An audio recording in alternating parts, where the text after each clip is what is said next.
Action Motorsport vous est présenté par la Capitale Assurance Générale, l'assureur québécois des motocyclistes. Et Motojournal, le magazine numéro 1 des motocyclistes québécois.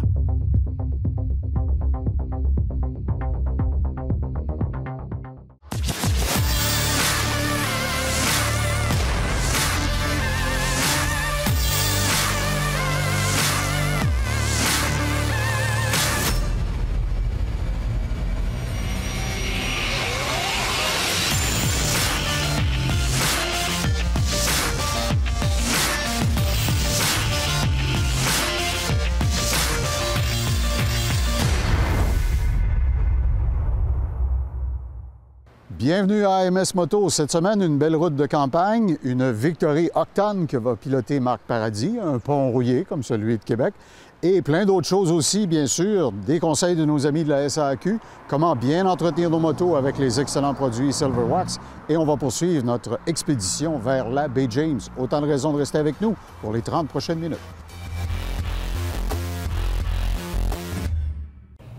Salut Claude, comment ça va? Ça va très bien. Ça va très bien, André. On a le privilège ensemble aujourd'hui de parler du manufacturier Victory. Alors, d'habitude, je fais ça avec mon garçon, les chroniques. Explique-moi donc comment ça je suis pris avec toi, là. T'es pris avec moi depuis déjà 7 ans. On a reçu la concession Victory en 2009. Puis on était les premiers à Québec à avoir Victory. Fait que j'en suis très fier. Tu m'as donné le mandat de bien représenter la marque. Fait qu'on va essayer de faire le tour ensemble aujourd'hui. Victory s'est donné vraiment un nouvel air d'aller, une nouvelle philosophie. Il a décidé de diviser ses motos en segments, en 3 segments. J'aimerais ça que tu m'expliques c'est quoi ces segments-là. Le premier segment, c'est les cruisers. Quand on parle d'un cruiser, c'est une moto d'entrée de gamme. Puis là, dans cette gamme-là, on parle du Vegas, du Highball, puis du fameux Garner qui est très, très populaire depuis 2013. OK. Ensuite, les fameux baggers aux États-Unis, ça prend beaucoup de croissance. Puis, dans ce segment-là, Victory est avec un véhicule super intéressant. Ça s'appelle le Cross Country. Fait que le Cross Country, il sort avec les 2 valises latérales. On a un fairing. On va avoir une option d'avoir ABS ou pas ABS. On peut l'équiper de dossiers. On peut la personnaliser aussi, là. Donc, dans baggers, de l'anglais, ça veut dire qu'on a au moins des valises. Tout à fait. OK. Puis le dernier segment, La dernière, c'est la moto la plus équipée du côté de Victory. Qu'on appelle les Touring. Les fameux Touring. OK. Dans ce segment-là, on parle de la fameuse vision qui laisse personne indifférent. Puis il y a le fameux Cross Country, mais l'édition Touring sort avec un coffre en arrière. On va avoir de série aussi le siège chauffant, les poignées chauffantes. Okay. Puis un petit peu plus d'accessoires vraiment de série. Donc, on peut dire que les Touring, c'est les plus luxueux. Tout à fait. Mais comme tu disais, peu importe le segment, on a toujours le même moteur chez Victory, puis c'est un moteur qui fait la job. C'est très efficace et très fiable. Tout à fait. Victory, un des avantages, c'est que comparativement à d'autres produits américains, ça se trouve être une mécanique qui ressemble beaucoup à une mécanique japonaise. On parle des cams en tête. Puis quand on parle de cam en tête, chez Victory, ils ont décidé de mettre des lifteurs hydrauliques pour quand même des mortels, ça veut dire moins d'entretien. Donc, on fait nos entretiens aux 8000 kg, puis il n'y a pas d'ajustement de valve. Fait que c'est très, très fiable là-dessus, très, très peu d'entretien, très économique à rouler aussi. Donc, aujourd'hui, dans les temps modernes, je pense que c'est apprécié par la clientèle. Tout à fait. OK, Claude, j'aimerais ça que tu me parles de cette superbe moto-là qui a été modifiée. C'est vraiment particulier. Oui, très particulier. C'est un George. En 2013, Victory ont sorti ce modèle-là. Ce que nous, on a décidé de faire du côté d'RPM, c'est de la personnaliser. Fait que une moto super intéressante. Écoute, on a travaillé le design. La partie arrière, on l'a modifié. On a mis un 280 en arrière. Ça, comme on dit, ça fait la job, ouais, le pneu. Hein? Ça donne... Si vous voulez avoir une moto vraiment unique, là, ça vaut la peine. Puis on a un très, très bon rabais sur le véhicule. On parle d'un véhicule qui a 100 kg. Naturellement, on a changé, on a modifié un petit peu la ligne d'échappement, tout ça, le guidon aussi. On l'a vraiment personnalisé, puis je vous invite à venir la voir parce que ça vaut la peine. Parce que tout comme elle, on a aussi, par exemple, comme à côté ici, on a un démonstrateur 2014. Il y a des rabais assez exceptionnels. Oui, tout à fait. On parle de plus de 4000 $ sur un démonstrateur qui a à peine 1500 kilos. All right, super. Bon, bien, Claude, je te remercie beaucoup. Je sais que tu es notre spécialiste, puis j'invite les gens à venir te voir. Puis je te félicite pour ta belle publicité. Bien, merci.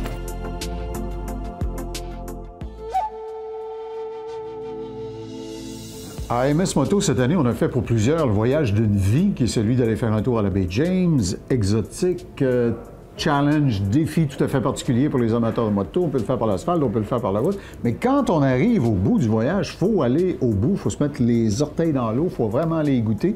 Steven Pomerleau est avec nous, les directeurs marketing à Tourist Bay James et UGC. Et Dan Boucher a fait le voyage, lui, a fait l'expérience.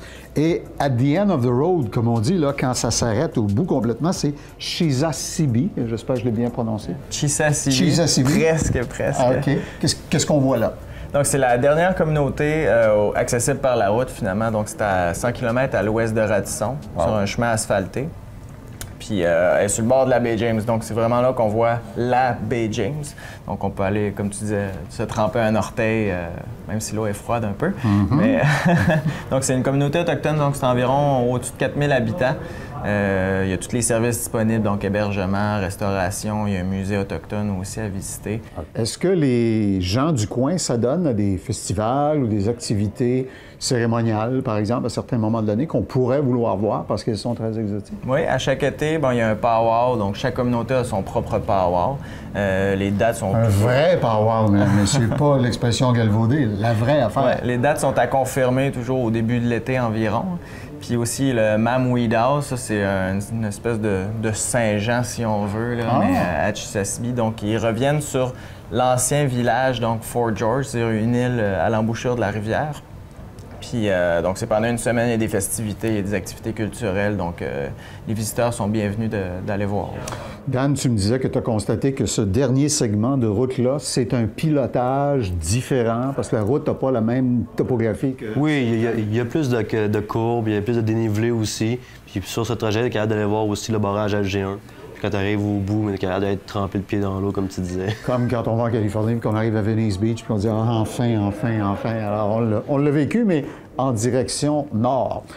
Steven, en terminant, tu voulais nous parler, au terme de ce périple, de 2-3 termes qui est bon d'avoir dans son vocabulaire, que tout bon moteur peut inscrire au stylo feuille sur le dessus de son réservoir d'essence, des mots d'usage courant qui pourraient être pratiques. Si oui, des petits mots de la culture cri, donc ça fait plaisir aux habitants, tout ça. Donc, on a Kwe, qui veut dire bonjour. OK, Kwe.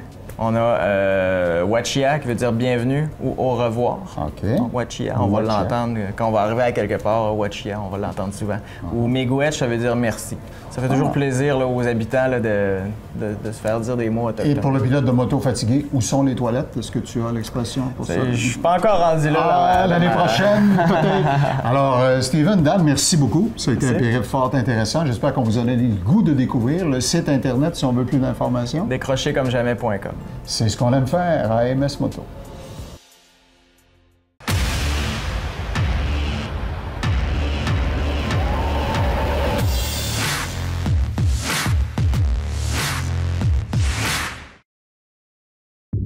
Attache Remorque Québec, transporteur officiel de AMS Moto.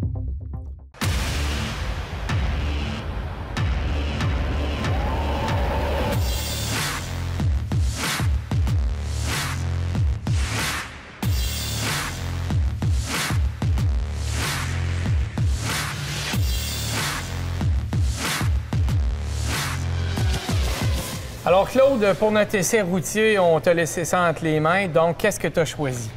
Écoute, un nouveau modèle, c'est un petit dernier de la famille Victory. C'est un 2017, c'est un peu particulier. Il vient d'arriver.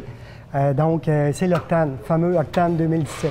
Excellent. Donc, on laisse le plaisir à notre ami Marc d'aller la découvrir. Oui, absolument. Merci, Claude. C'est un plaisir.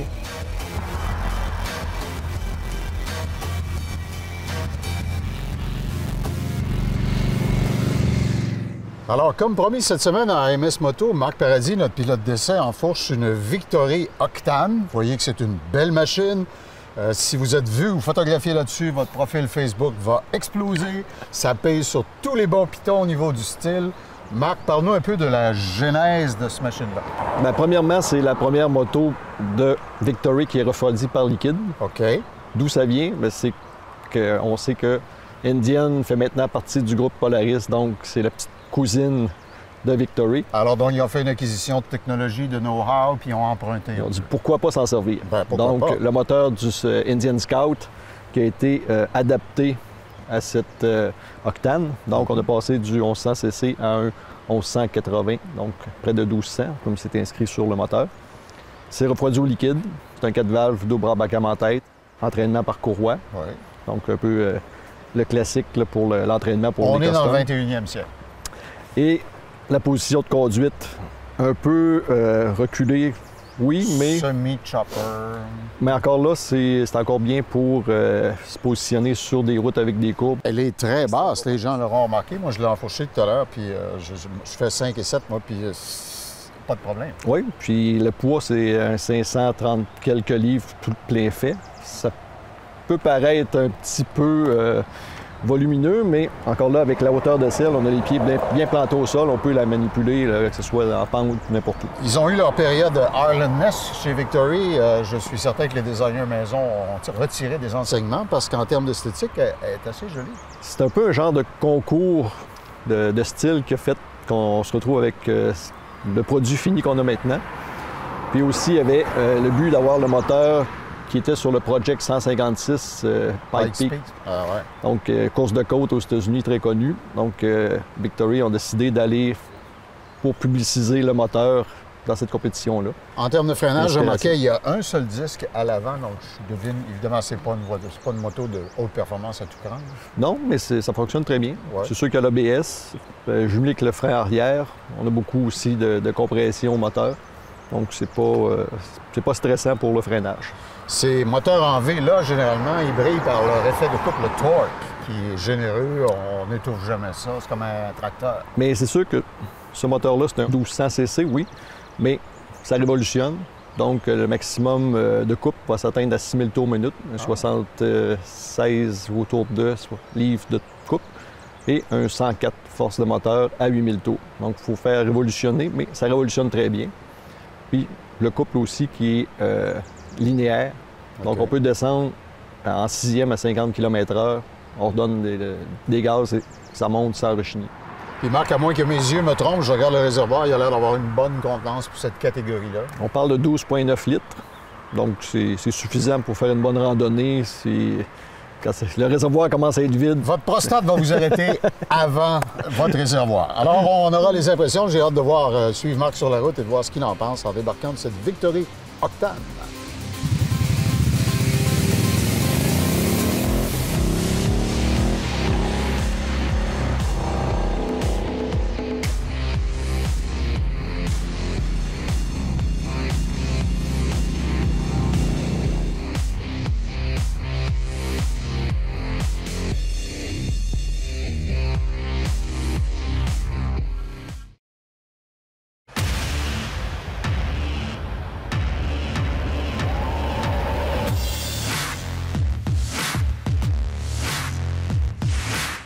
La réglementation qui régit la limitation de vitesse sur le réseau routier québécois est basée sur des critères qui devraient être fondamentaux dans la considération du suivi de cette réglementation-là par les motocyclistes.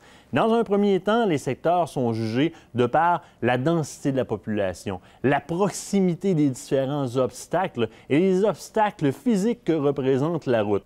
Lorsqu'on parle d'obstacles, évidemment, la route en est un. Les autres véhicules en sont. Les risques de collision latérale peuvent être augmentés. Et aussi, évidemment, dans les quartiers, eh bien, il y a les enfants. Mais en quoi est-ce que la vitesse influence mon niveau de sécurité en tant que motocycliste? Regardons ça de près. Dans un premier temps, plus on augmente en vitesse, plus le champ de vision du motocycliste va se rétrécir. C'est le cas dans tous les conducteurs de tout type de véhicule. Ensuite, la vitesse diminue énormément ma capacité à réagir rapidement et adéquatement, moi en tant que personne, mais aussi la moto sur le plan mécanique. Son temps de réaction est diminué de beaucoup. Dernièrement, mais très important, plus j'augmente en vitesse, plus la motocyclette s'allège. Il s'agirait d'une bonne bourrasque devant ou encore d'un obstacle à éviter au dernier moment et ça peut me propulser en hors-route au risque de ma sécurité et même pire de ma vie. Ne faites pas partie des statistiques. Respectez les limites de vitesse. Vous éviterez dérapages, sorties de route, collisions. Bref, vous éviterez d'en atteindre à votre sécurité. Cette info flash vous a été présentée par la Société de l'assurance automobile du Québec.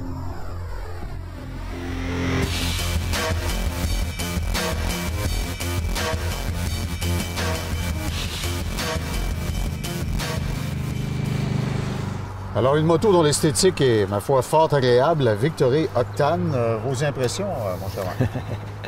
C'est surprenant, je veux dire, pour... Dans le bon sens. Oui, ah oui. C'est intéressant de voir qu'une moto qui est axée justement sur le style custom peut être aussi maniable, avoir un moteur. Ce moteur-là, c'est un vrai bijou. Ça tourne, ça prend des tours, ça... Donc, la fusion des deux entreprises et leur emprunt de ce premier moteur refroidissement liquide pour la Octane, c'est une bonne décision. C'est un coup d'un coup. Okay. Un trou d'un coup. Un trou d'un coup, OK. Donc, comme je disais tout à l'heure, c'est qu'on a du couple du début jusqu'à la fin. Donc, c'est quelqu'un qui a de la difficulté, quelqu'un qui va débuter avec cette moto-là.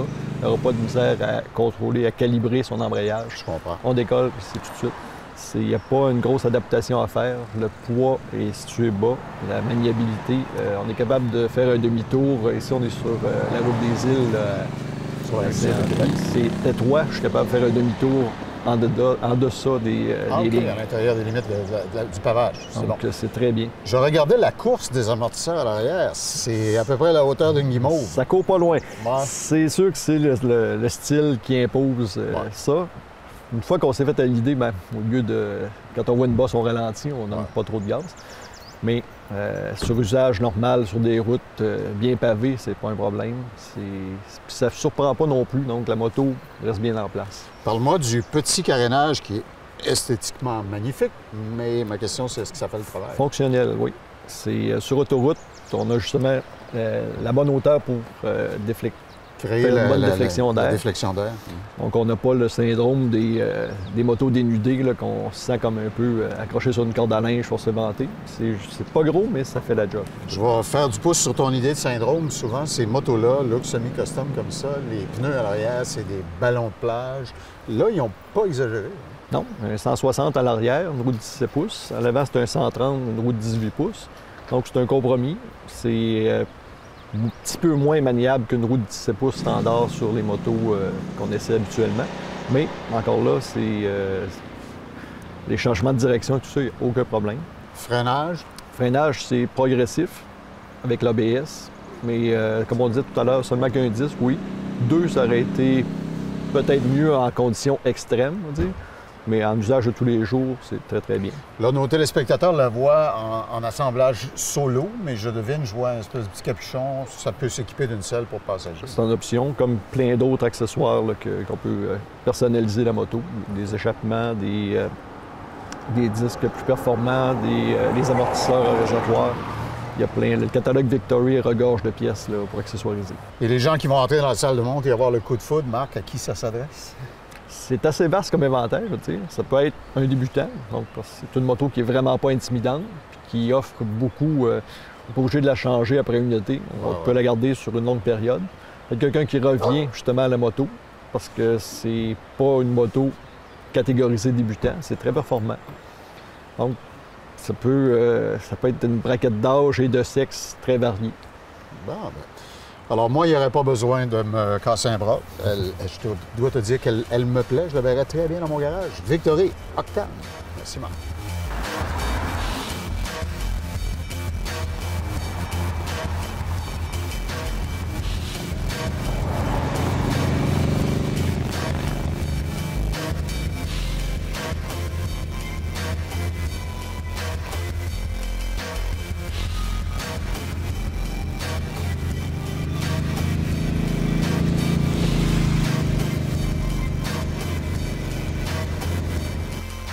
L'essai de la semaine vous a été présenté par RPM Rive-Sud. C'est pour la vie.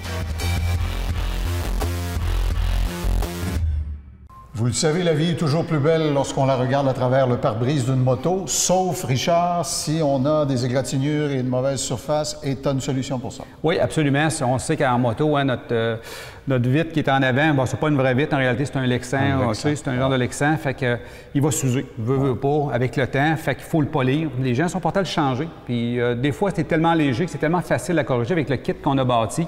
C'est facile à réparer. Tout ce que ça prend, c'est... Dans le kit, il est complet. On a à l'intérieur, on a un porte-tampon. Oui. On a un petit fond jaune, tout simplement. Et tout ce que ça prend, c'est une crème qui va dessus, qui est polie. Par contre, ce qu'il faut savoir, avant de faire l'ouvrage, premièrement, il faut que le pare-brise soit propre. Très propre. Très important. Pour le graffiner avec nos produits. Exactement. Et quand on va travailler, il faut travailler avec une perceuse mais électrique. On ressort notre bonne vieille. Ça, là, aujourd'hui, on est tous rendus à batterie. Celle qu'on avait eu à la fête des pères il y a 5-6 ans. Exactement, Okay. exactement. Fait que surtout pas de perceuse à batterie. Parce qu'elle va perdre la charge, puis elle va avoir moins d'agressivité, elle ne pourra pas transformer ton produit, finalement. Exactement. Elle ne brisera pas l'abrasif qui est à l'intérieur, qui est très, très friable. Fait que ça prend absolument une perceuse électrique. C'est très simple. Puis ce qui est intéressant, c'est que quand on le travaille, c'est que si à un moment donné, on n'a pas la clarté qu'on a ou l'égratignure n'est pas partie, c'est qu'on peut le faire 1 puis 2 fois sans problème. Il n'y a pas de danger de briser la vitre. On ne peut pas brûler la vitre, littéralement. Non, pas du tout. Alors, on a une vitre propre, tu procèdes à ton application avec un tampon, bien sûr. On met quelques gouttes sur le tampon et on essuie, bien entendu, comme tu dis, avec des microfibres pour ne pas égratigner. Puis c'est tout ce qu'il y a à faire, c'est simple comme ça. Et vous verrez la vie sous un angle nouveau maintenant parce qu'il va redevenir parfaitement transparent. Ce volet esthétique vous a été présenté par les produits Silverwax. Silverwax, des produits de haute qualité, conçus, fabriqués et testés au Québec.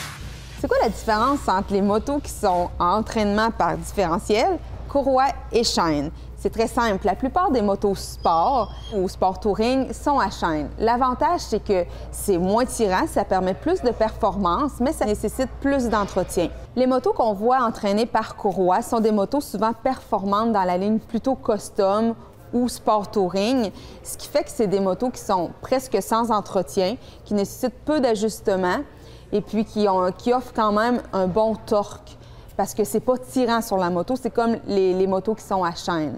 Les motos, elles, à différentiel, bien, c'est des grosses motos plus custom et puis c'est plus tirant pour la moto, donc on perd de la force un peu. Mais l'avantage, c'est que ça nécessite aucun entretien, mis à part un changement d'huile au moins une fois par année.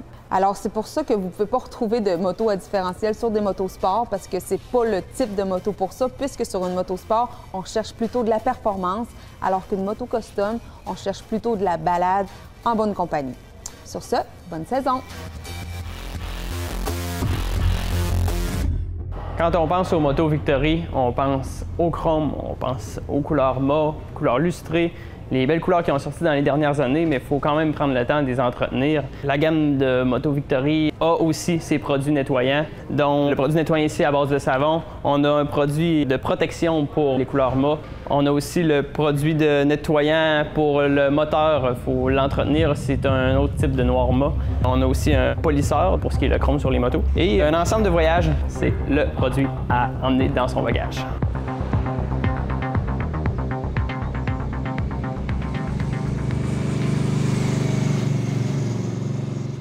Alors, comme vous le voyez, la palette de modèles qu'on essaie à MS Moto est très vaste. Espérons qu'on vous a donné le goût. Les gros rallyes de l'été sont tous en train de se mettre en branle. Profitez-en, n'attendez plus, la vie est beaucoup plus agréable sur deux roues.